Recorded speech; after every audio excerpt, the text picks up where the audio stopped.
Guys আজকের কার সাথে দেখা, চলো আসসালামু আলাইকুম প্রিয় দর্শক সকলকে একটা নতুন ভিডিও নিয়ে চলে এসেছি। তো গাইস আজকে আমাদের গ্রামে নওশাদ সিদ্দিক ভাইজান আসার কথা ছিল, দেরি না করে চলে আসলাম আমাদের এই বল খেলার মাঠে। তো গাইস আসার সাথে সাথে সকলের প্রিয় আইএসএফ বাংলা ভাইজানের সাথে আমার দেখা। তো গাইস কিছুক্ষণ পরে ওয়েট করার সাথে সাথে আমাদের প্রিয় নওশাদ সিদ্দিক ভাইজান এসে গিয়েছিল। তো গাইস এই বছরে ভোটে কে জিতবেন অবশ্যই কমেন্টে আপনারা বলে যাবেন। গাইস ভাইজান আসার সাথে সাথে হাজার হাজার লোক এবং হাজার হাজার ইউটিউব চ্যানেল চলে এসেছিল। তো গাইস কিছুক্ষণ মিটিংয়ে ছিলাম, থাকার পরে আমি এখন চলে গেলাম হাত তুলতে মানে ওই ভাইজান হাত তুলতে বললো, কারা কারা ভাইজানে ভালোবাসে, তা আমি তুলে দিলাম। তো গাইস আপনারা ভালোবাসেন ভাইজানকে কারা কারা কমেন্টে অবশ্যই তাদের ফটো দিয়ে যাবেন। তো গাইস এত পরিমাণ ভিড় হয়েছিল তো জায়গা পাওয়া যাচ্ছিল না, মারপিট করার পরে ফাইনালি জায়গা পেয়ে গেলাম। তো এখানটা ছোট করে একটা ভিডিও বানিয়ে নিলাম।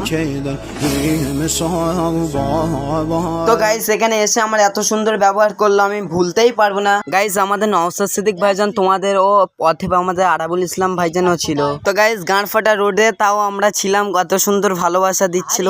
গাইস নিত্য নতুন ব্লগ ভিডিও পেতে এই পেজটি ফলো করবেন এবং একটা করে শেয়ার করবেন। ধন্যবাদ।